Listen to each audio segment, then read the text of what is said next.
Math 2 Enhanced. This is page 1 of our radical packet about solving radical functions. So a radical function is going to contain a radical.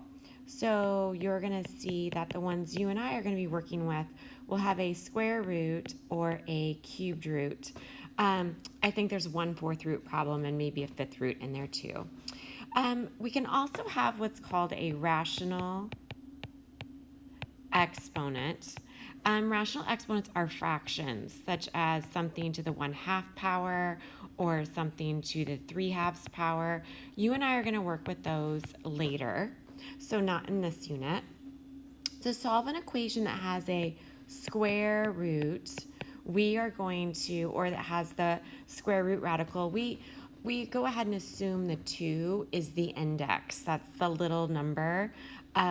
So we assume that it's a square root if there's nothing there, and we're going to square both sides to solve those equations and undo the square root.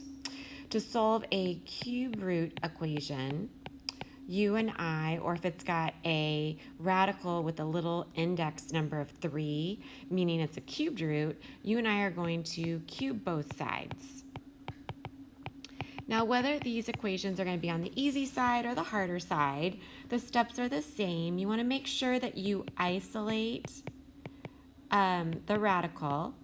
So you don't always have to do this to get the right answer, but it's always best to do this because sometimes you do have to isolate it to make your algebra easier. We're going to raise both sides of the equation. So we're going to raise both sides of our equation to a power that cancels the radical. So that will depend on the problem. Step 3 is to solve. The algebra we do can be really simple. Maybe I also have to solve quadratics. So we have to take a look at the algebra to solve. And then finally, we do need to check for extraneous solutions. Those are extra solutions. They are not solutions to my original problem. Those for you and I are going to happen whenever we create a quadratic equation we need to solve. Then sometimes there might be an extraneous solution, and we'll look at that in just a moment. So let's look at example 1. This is a pretty clear example. First of all, if I look at the left side, this is my radical. It is isolated. There's no number in front of the radical. It's not being divided by a number. It's completely by itself. So I'm ready for step 2. So I want to cancel this square root.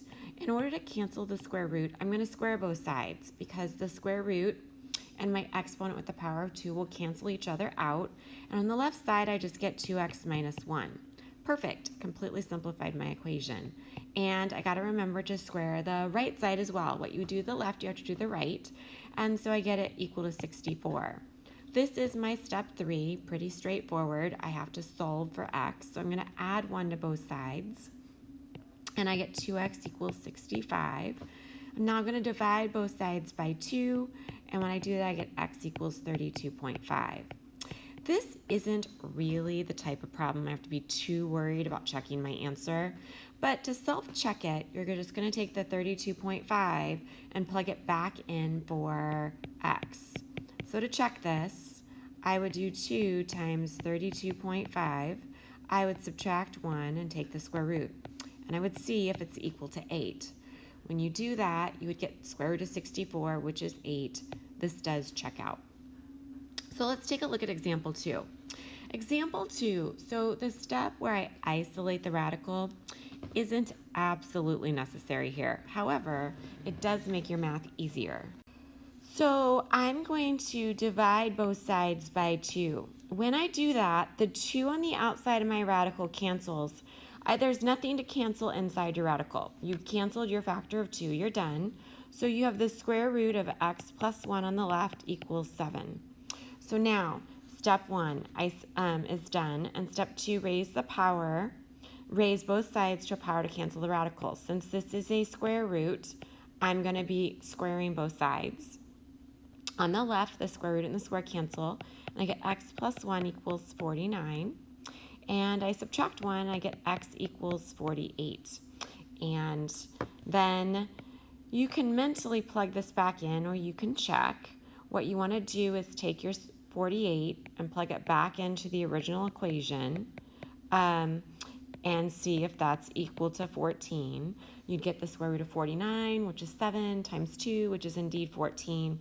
So that answer works out just fine. Okay, so let's take a look at a cubed root problem and one that has a little more algebra going on. So we're going to jump down to example 3. So step 1 to isolate the radical. There's a few more things going on in this problem. First of all, I'm going to deal with the -5. It's kind of like hanging on the outside of my radical. So I'm going to move it over by adding 5 to both sides. When I do that, I get 5 times the cubed root of 4x plus 3 equals 15. To further isolate my radical, I need to get rid of the 5 times my radical. So I'm going to divide both sides by 5, and my 5 cancels on the left. Again, nothing happens with the 4x plus 3 because my cubed root of 4x plus 3 is not like terms with the 5, so the 5 would not have affected it anyways, the 5 in the denominator. So on the left side, I have the cubed root of 4x plus 3. On the right side, I have 15 divided by 5, which is 3. So now I'm ready for step 2. I have to raise both sides to a power that's going to cancel my radical. In this case, since it's a cubed root, I need to cube both sides. Those are opposite operations. I'll cancel. I got 4x plus 3 on my left. And then 3 cubed is 3 times 3 times 3, or 27. So now I'm ready for step 3. I just have to solve. I'm going to subtract 3 from both sides. I'm then going to divide by 4, and I get x equals 6. So I can double check that answer by plugging my 6 back into my cubed root and then doing the algebra, and you'll see that you get 10 equals 10. So now I've got a situation on the next problem I'd like to discuss. Whenever you have a radical on this, 2 radicals on the same side, definitely move one to the other side. Why? Because your algebra is very, very intense in this situation. We're not really going to go do any of those problems this year, but you will next year. So for us, in every situation where you have 2 radicals on the same side, we're always going to move one. So the one I'm going to move here is the one that I'm subtracting because it's pretty easy to do the opposite. Add it to the other side, and then I'll have a radical on both sides.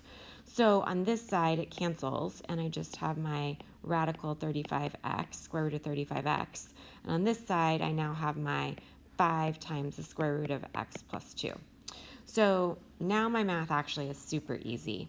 So as far as step 1, isolate the radical, there's nothing to do with that 5 times because I don't really want to divide by it. I don't want it in the denominator, so I'm going to leave it there. And I'm ready for step 2. So I need to cancel my radical. In this case, I have 1 on both sides. They're both square roots. So I'm going to square both sides. On my left side, my square root and my square cancel to 35x. Now be careful. On my right side, you have 5 times the square root of x plus 2. So I need to square each of those. So when I square the 5, I get 25. And when I square the square root of x plus 2, the square root cancels. And so I just get x plus 2.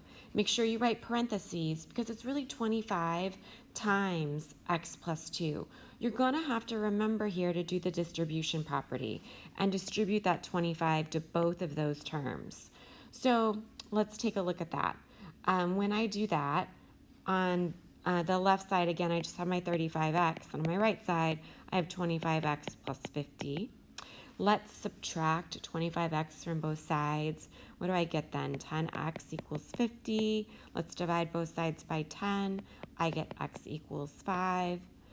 You can take a moment to substitute that back in up above, and you're going to find that in both those cases, you're going to find that it equals 0.